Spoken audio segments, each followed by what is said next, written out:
Welcome back to the Friday Business Center, where we talk matters lifestyle and entertainment. And today we discuss matters hair. Now, did you know that your hair is actually a reflection of your lifestyle?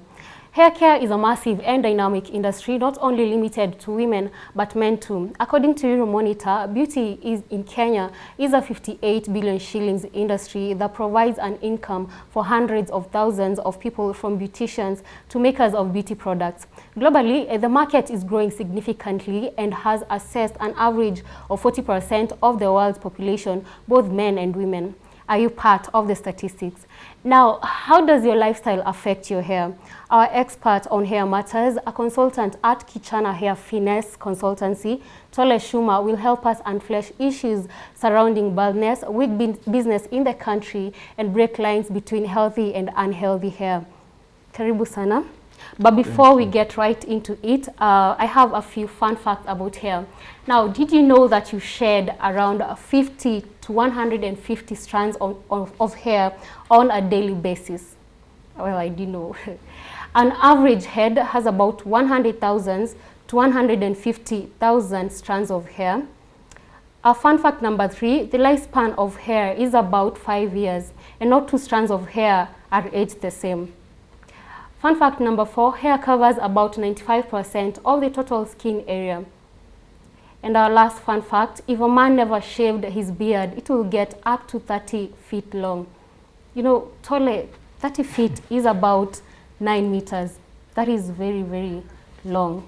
Yeah? Yeah, definitely. Yeah, and also for a viewer, you can give us more of your facts. My handle is at Wangari Njoroge and also at Metropole KE.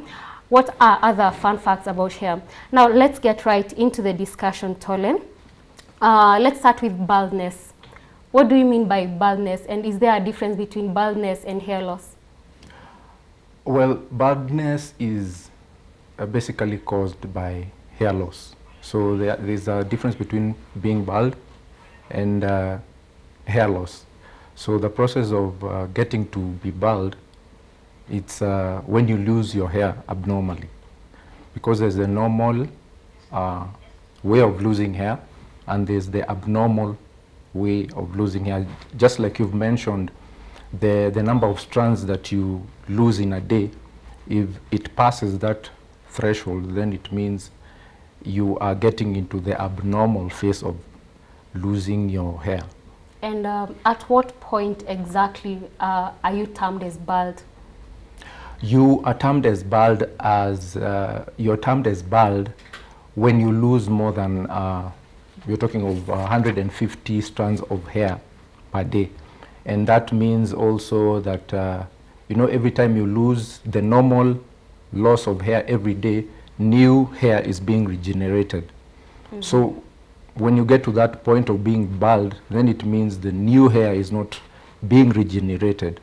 And that's where now you get into hair loss. And because is there maybe a percentage, maybe 50%, 20% now you're bald, or is it just by the strands of hair you lose? Yeah, actually, it's the strands of hair and the fact that no more hair is being produced.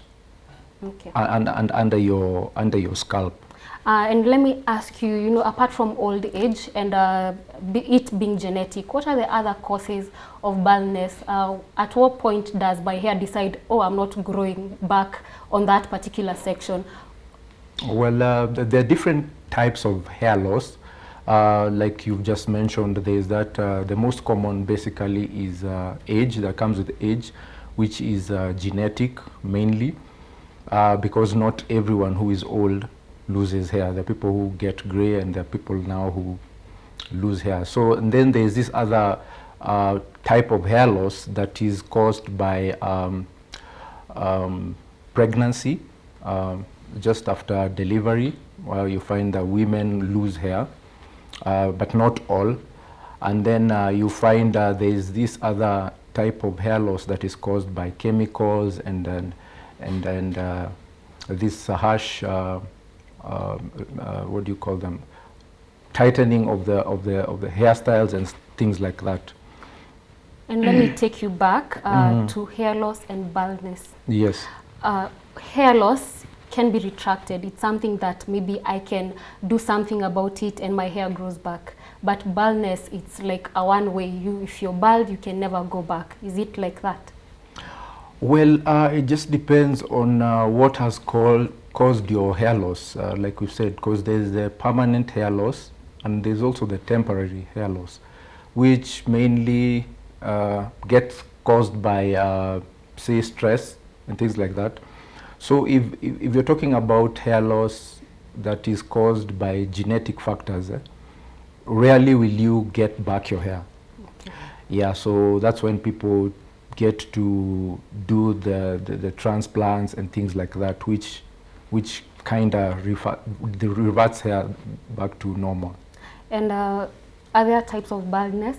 Maybe because I see there's someone who doesn't have hair at the middle or at the center of their heads. Others, they have, they start with a receding hairline. Are there types of baldness maybe? Well, there are types of baldness. Most commonly with the men, it is starts from the crown of the hair and then goes back to the back of the head, making that shape that is called like a shoe horse, which is very, very common.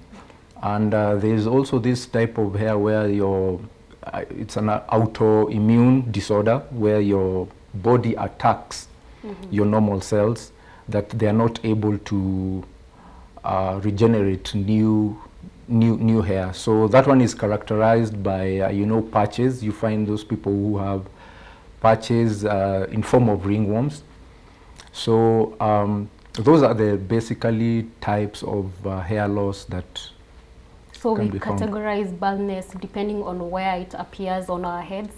Yeah. Basically, not really where it appears, because you see, where it appears for men, it's different from, especially where it appears for women, because also women have their own sort of genetic balding. So for women, it starts at the crown, while for the men, it starts at the front of your hairline. Okay. So that's mainly the difference.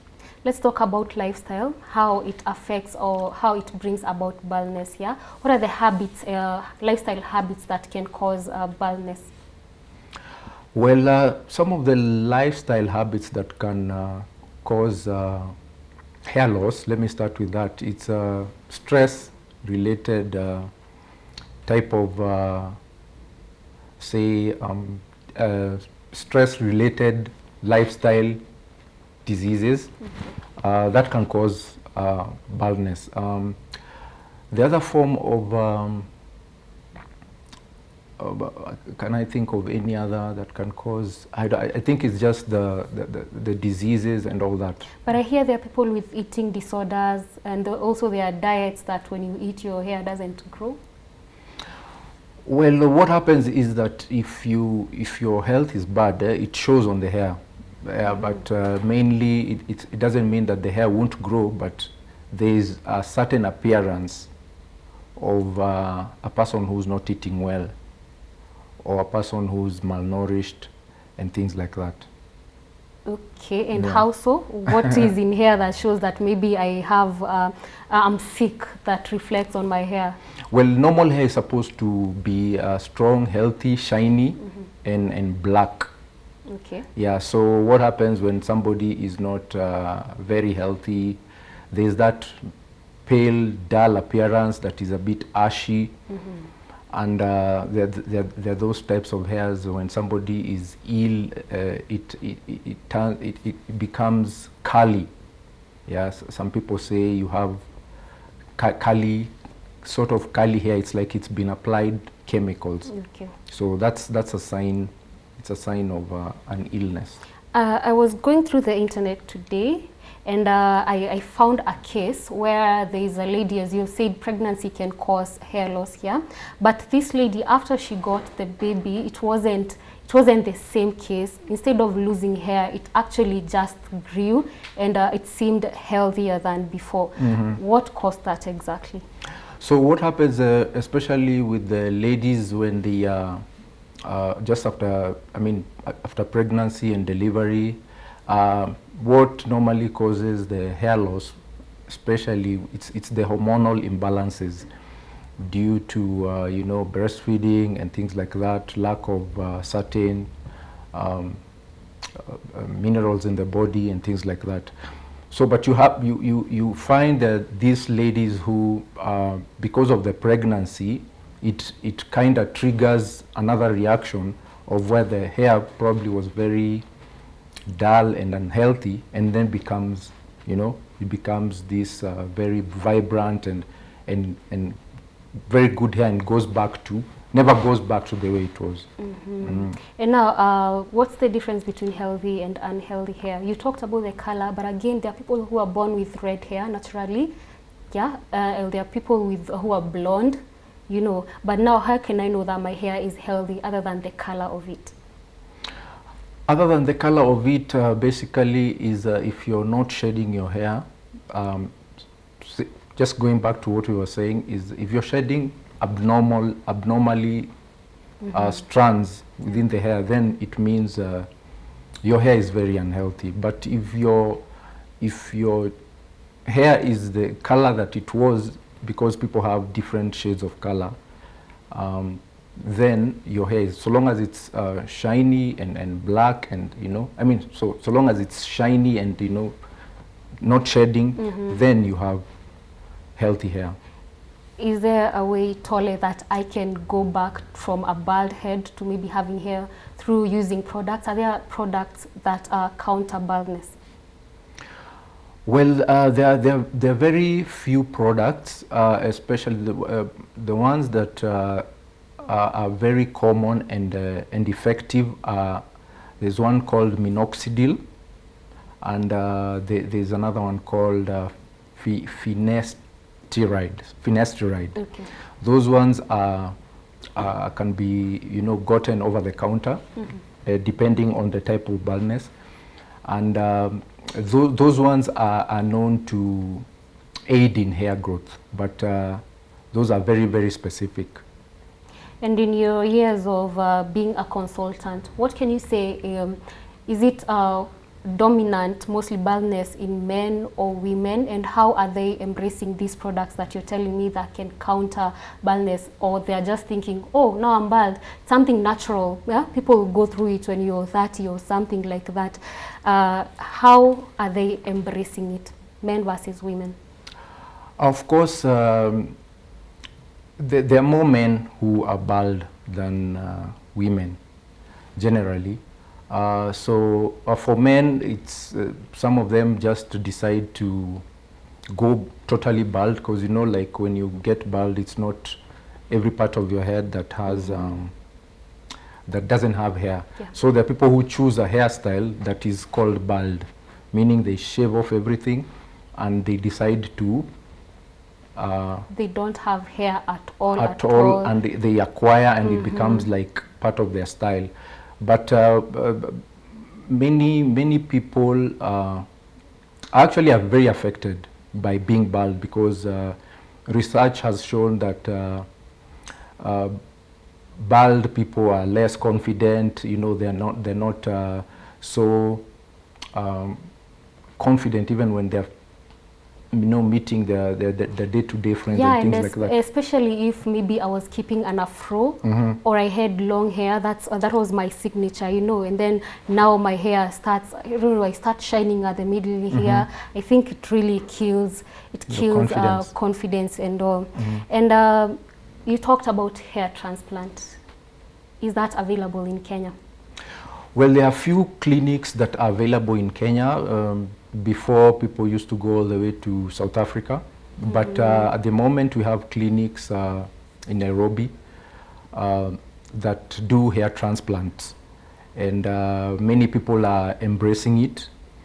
But again, what I can say is that not everyone is a candidate for hair transplant. I'm talking about it has to be a trichologist who now advises you whether you can do a transplant or not. But these things are available. Or what do you mean by there's a test to know whether you're viable for a transplant or not? Let me just use the word, there's that diagnosis that you have to go through, because not everyone is can do a transplant, because probably of the number of follicles that are in their hairs and things like that. But those kinds of treatments are prescribed by a trichologist. So a trichologist who studies hair disorders is able to tell you whether you can do a transplant or not. But people are embracing it. A lot of people. Okay, and how much does it cost? Maybe a range?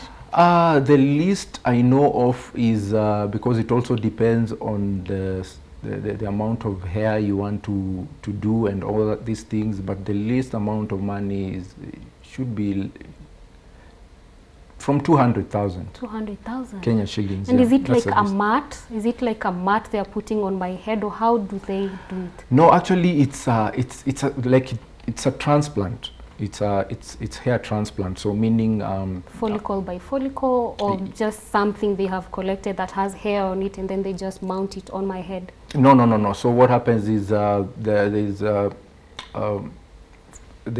that part of your hair that is healthy and has hair. That's why they harvest the healthy follicles and plant them on the part that is bald. Okay. So it's actually strand by strand. And before we get to men wigs and toupees that we're going to be talking about, let me just sample a few of the things that you have said.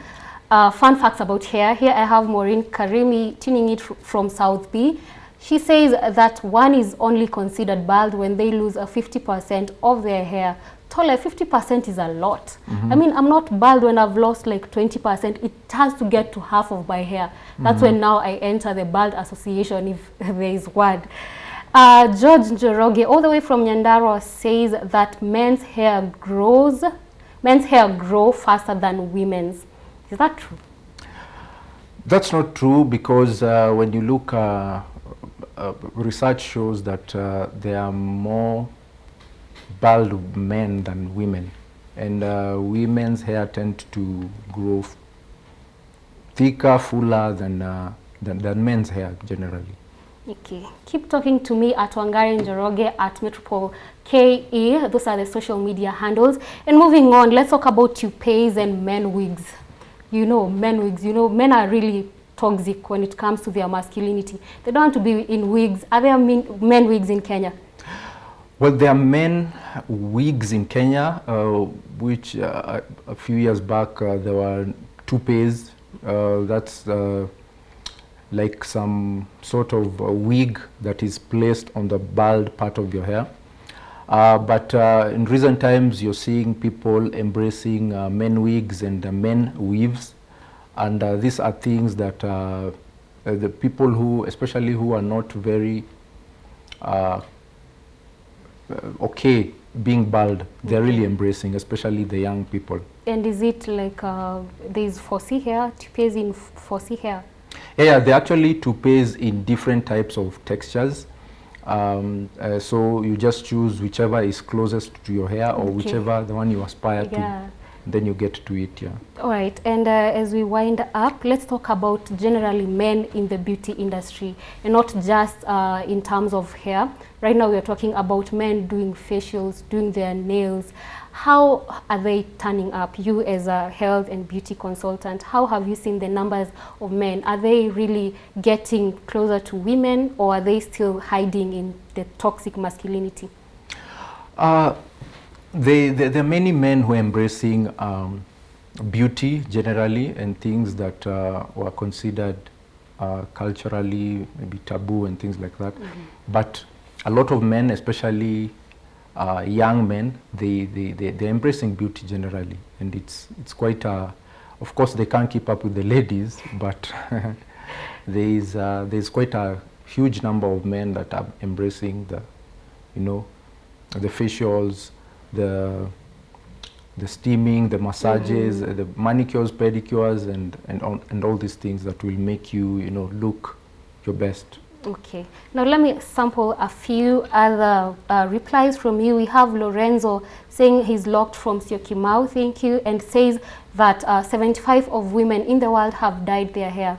They no longer have the natural hair color. That's really fun.